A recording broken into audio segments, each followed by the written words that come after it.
Palavur badminton ക്ലബിന്റെ ആഭിമുഖ്യത്തിൽ ജില്ലാതല ജൂനിയർ ബാഡ്മിന്റൺ ടൂർണമെന്റ് സംഘടിപ്പിച്ചു. പാലക്കാട് ജില്ലാ badminton association tournament committee chairman Vinod Mannath ഉദ്ഘാടനം ചെയ്തു.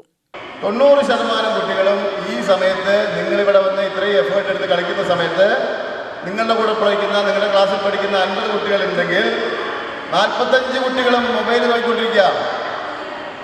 അവർക്ക് എന്തായാലും ഉണ്ടാവുക? പേരൻസിന് എന്താ സൗകര്യം?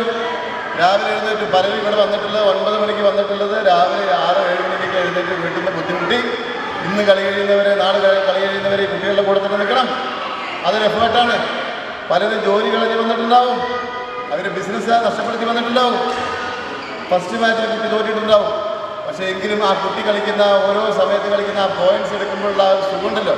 തോൽവി പോട്ടെ, അത് കഴിഞ്ഞു 2-3 കുട്ടികളുടെ കളികൾ കണ്ടു, അവരുടെ ചെറിയ ഇമ്പ്രൂവ്മെൻറ്റ്സ് കണ്ടു. കഴിഞ്ഞ വർഷം ഈ കുട്ടി ഇത്രയും നന്നായിരുന്നില്ല, കുറച്ചും നന്നായിട്ടുണ്ടല്ലോ.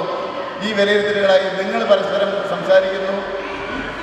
ഈ വീട്ടിലിരിക്കുന്ന കുട്ടികൾക്ക് എന്താ പറ്റുക? അവരുടെ പേരൻസിൻ്റെ സൗകര്യം എന്താ വെച്ചാൽ അവർക്ക് കുട്ടികളെ മൊബൈൽ കൊടുത്തിരുത്തി പോയാൽ അവരുടെ ജോലി നോക്കാം, അവർക്ക് അവരുടേതായിട്ട് കാര്യങ്ങൾ ചെയ്യാം. പക്ഷെ ആ കുട്ടികളുടെ ബാല്യം നഷ്ടപ്പെട്ടുകൊണ്ടിരിക്കുകയാണ്. തീർത്തും നോക്കാത്തൊരവസ്ഥ വന്നാൽ ഇപ്പോൾ നടക്കുന്ന ലഹരി അല്ലെങ്കിൽ സിന്തറ്റിക് ഡ്രഗ് അങ്ങനെയുള്ള സംഭവങ്ങൾ കേട്ടില്ലേ? പാരൻസ് തീർത്തും ശ്രദ്ധിക്കാതെ വരുമ്പോൾ ഉണ്ടാകുന്ന അവസ്ഥയിൽ നിന്നാണ് ഇവിടെ എത്തിയിരിക്കുന്നത്.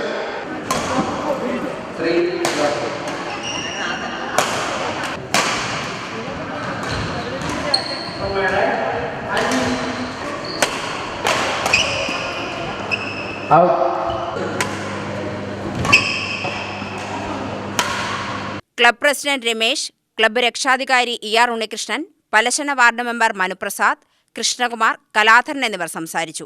പാലക്കാട് ജില്ലയിലെ വിവിധ ക്ലബ്ബുകളിൽ നിന്നായി 100-ലധികം കായിക താരങ്ങൾ ടൂർണമെന്റിൽ പങ്കെടുത്തു. 16 വിഭാഗങ്ങളിലായി നടക്കുന്ന മത്സരങ്ങളുടെ ഫൈനൽ മത്സരങ്ങൾ ഞായറാഴ്ച വൈകുന്നേരം 6 മണിക്ക് നടത്തും. UTV news, Palakkad.